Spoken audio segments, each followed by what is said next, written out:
Hello everyone. Today I'm outside to show you something a little special. This might look like a piece of litter on the ground, however, what you'll see is that it's a hole where we will be pouring concrete so we can set the basketball net up permanently. Here we are back in my office. I want to tell you about a few announcements of things coming up. This Friday, scavenger hunt here at the church. Be here at 6:45. If you have a camera or a phone that has a camera in it, please bring that. That will help your team. Also, Friday, April 6th is the Doxa Good Friday Cafe. We will meet a little bit earlier on that one, and I will tell you a little bit more about that in person. Finally, April 16th on the Monday is the Raptors game.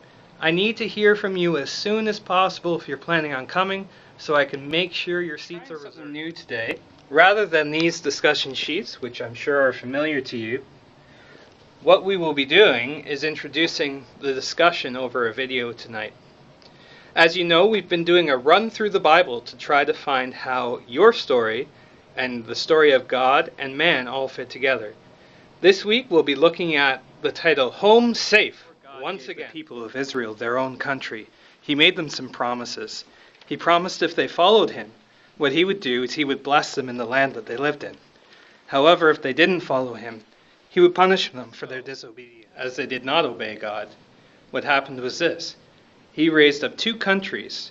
One, Assyria, which took half the nation many years before, and another, Babylon, which took the rest of the nation out of their own land, just as God had promised. But God promised something else, and we're going to hear about that in the book of Nehemiah. Eventually, chapter 1. Persia captured Babylon, and the Persian king chose Nehemiah, one of God's people, as one of his most trusted servants, a cupbearer. God put it on Nehemiah's heart to pray for his people. Here's what it says in verse 8 of chapter 1.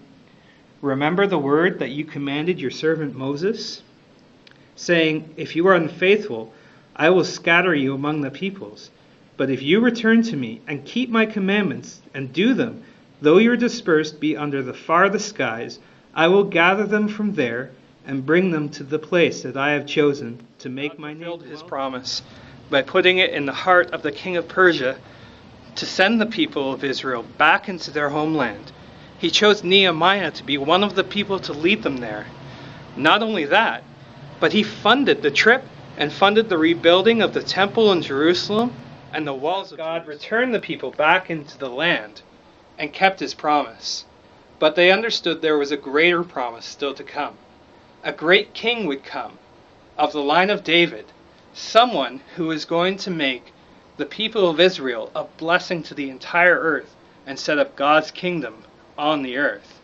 And so they waited for this man to come. However, nobody expected exactly what God had in mind.